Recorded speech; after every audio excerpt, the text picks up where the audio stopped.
Hello everyone, welcome to my YouTube channel Biology with Saman, and in today's video we will be covering a very interesting topic of the blood clotting mechanism from the chapter Body Fluids and Circulation. Whenever we need to know of the topic blood clotting, we usually see in our day-to-day life. Suppose we face any kind of cut or any kind of injury. We find out there is a blood which is oozing out from that injured part. But we also see that after a few days from in that area, we see there is a deposition of a dark reddish colored scum, right? So what does its role is? To prevent the excess loss of blood from our body. So this topic basically will signify how does this formation of the dark reddish brown scum has taken place and in which theory does the blood clotting mechanism works on. So without any further delay, let's begin our today's video. So as I said, whenever we talk of the blood clotting mechanism, we need to know that this blood clotting mechanism works on the principle of enzyme cascade theory. Now, this enzyme cascade theory is basically, it is a series of linked reactions. So let's begin our today's video. As I said, blood clotting. We need to clot this blood. By which principle? The principle it works on is the enzyme cascade theory. Enzyme cascade theory means it is a series of linked reactions. That means one after another the enzyme will get activated so that to enhance the process of the blood clotting. So what happens basically here, that suppose you face any kind of injury to the tissue. So the injured tissue, it produces a coagulating substance. Coagulating means clotting substance. This clotting substance has a name that is called as tissue thromboplastin. Okay, thromboplastin.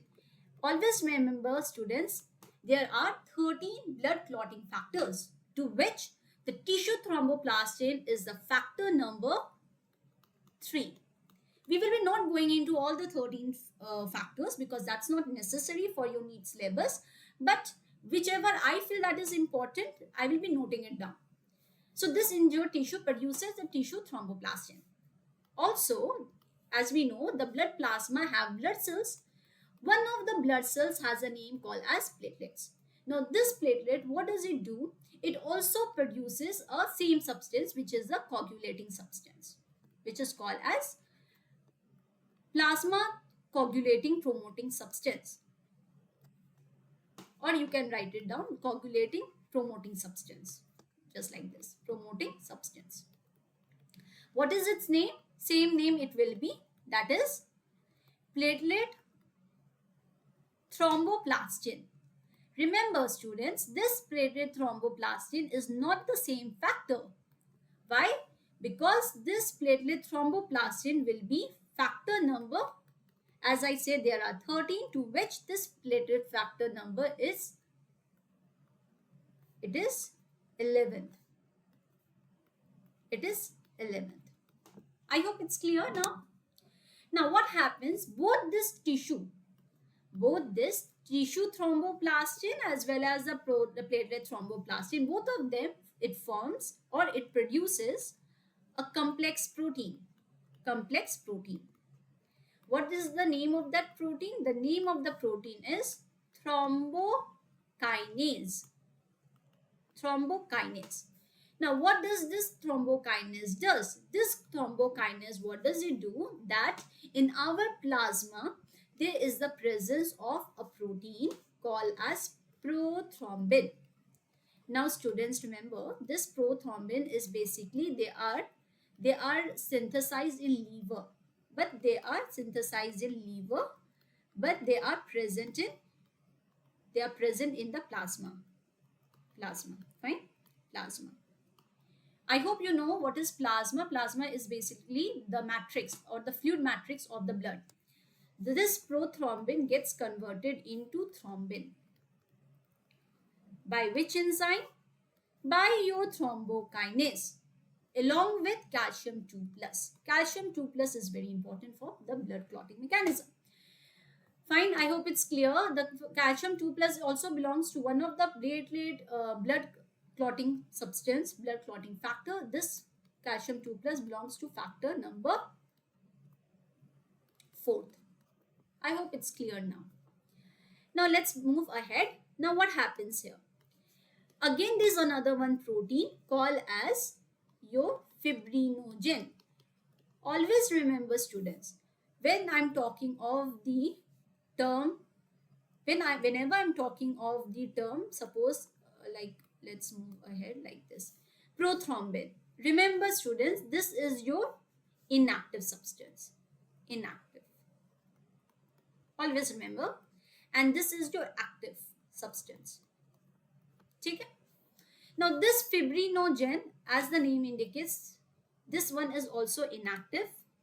Same thing happens. It is a protein. It's a protein. Okay? And they are produced in the liver. Produced in liver. But they are present in plasma. This fibrinogen gets converted into fibrin. Now, fibrinogen is basically soluble, students. Okay? But as we need to stop the blood to come out from the skin, we need to have something to make it as insoluble. Insoluble. So fibrins are what? Basically, it's insoluble protein. Okay? It's a network of threads. It's a network of threads. Okay. Who is converting fibrinogen into fibrin is definitely the thrombin. Thrombin with the calcium 2 plus. So what we see from here, that it's a series of reactions, one after another. Suppose the thrombin has to be, it's getting converted by the prothrombin. Prothrombin was inactive. Who converted prothrombin into thrombin? It was thrombokinase. From where thrombokinase came? Thrombokinase came from thromboplastin. So what is a reaction? It's a linked reaction. One after another, it is converting inactive protein into active proteins. So fibrins are insoluble. And it is what is a network of threads. So when we are talking of the blood clot, okay, so this blood clot or coagulum, both have the same meaning.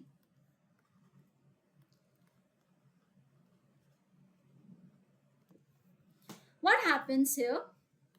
Here in this case, this blood clot or coagulum, it's a network of threads, okay, to which there is the entrapment of dead cells.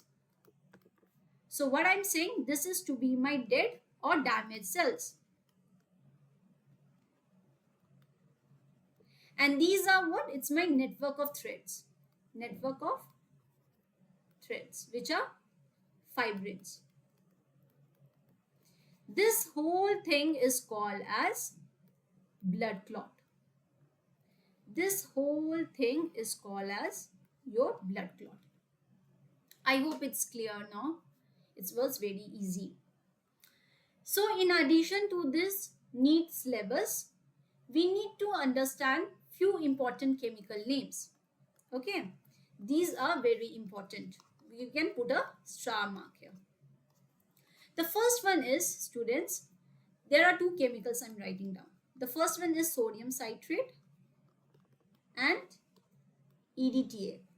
These two chemicals are very important. EDTA full form is, you will be learning in your chemistry, ethylene diamine tetraacetic acid. Now, what is its significance? It binds to free calcium, right? As I said, that calcium plays a very important role to enhance the process of blood clotting. So if this chemicals binds to the free calcium in the plasma, so definitely the blood clotting mechanism will get delayed. Delay blood clotting. Blood clotting. Number one, very, very important thing. Okay. Sodium citrate is basically used in the medical applications. They are used, okay, so that the blood clotting mechanism can be prevented. Okay, that is very important. You can say it down here, or you can also write it to be as anticoagulant. Anticoagulant. Anticoagulants are these two chemicals. We can write it down. Also, in your animal kingdoms, we learn about heparin. Heparin is also an anticoagulant, very important. Hirudin is also an anticoagulant, right? So these are very important that you will be learning in your later on classes. Heparin as well as the hirudin, right? Heparin you will be learning in this the technique of the kidney transplantation. Usually when we are talking of the this uh, dialysis one, there you will be talking of the heparin. And hirudin, you will be talking about of the animal hirudin area, which is the blood seeking leech from where the hirudin comes out. Okay, so these are very important things. Heparin you also learn in case of the basophils. The basophils secrete the three chemicals. One of them is heparin. Not only basophils, basophils in blood and in case of tissues, we usually consider to be another cells which are very important. They are called as mast cells. Okay, so these are very important things that you need to learn. Also, what more we can write down in addition to it? Let me move ahead. Really, one more thing is very important is the use of streptokinase. Streptokinase is what? It's act as a clot buster. Act as clot buster. What happens usually? Clot buster means to remove the, what is its main role? Remove clot. What happens sometimes, no? That in your blood vessels, there can be blood clotting, right? It can happen because of various reasons. So to remove this blood clot, why we use streptokinase? Streptokinase is derived from the bacteria, produced by bacteria, which is called as streptococcus. Okay, streptococcus. It is very important because this clotting can happen all of a sudden in our blood vessels, and as we know that the media of transporting all the essential nutrients or gases is the blood. So if in the blood, if within the blood vessels, along with the blood there is a formation of the blood clotting, definitely it will hamper the whole mechanism of the blood functions. So to remove this blood clotting, we use the streptokinase.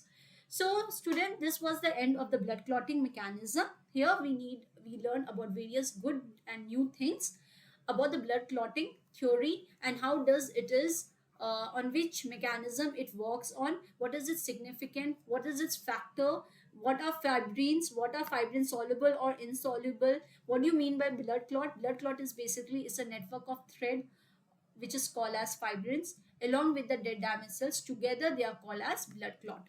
Okay, fine. So blood clot will include both fibrin along with the dead or damaged cells. What is the use of sodium citrate? What is the EDTA? Both of them are anticoagulant. However, in your later classes or in your later chapters, we also learn about hirudin or heparin. These two chemicals also act as an anticoagulant to prevent the clotting. Okay, so that was the thing that we have studied of the blood clotting mechanism and what is its significance. So this was the end of today's video. I hope you liked it and it was very informative one, and we got to know of a lot of things here and what is the significance of the blood clotting and what is its role, how does the blood clotting is important, which are the proteins that have the role in this blood clotting mechanism. So I hope you liked this video. It was a very informative one, and do like, share and subscribe to my YouTube channel. And if you have any queries, put down your queries in the comment sections. Let me know which topic you want to learn more about in the upcoming classes, and I'll see you in the next video. Okay everyone, goodbye. Have a good ending.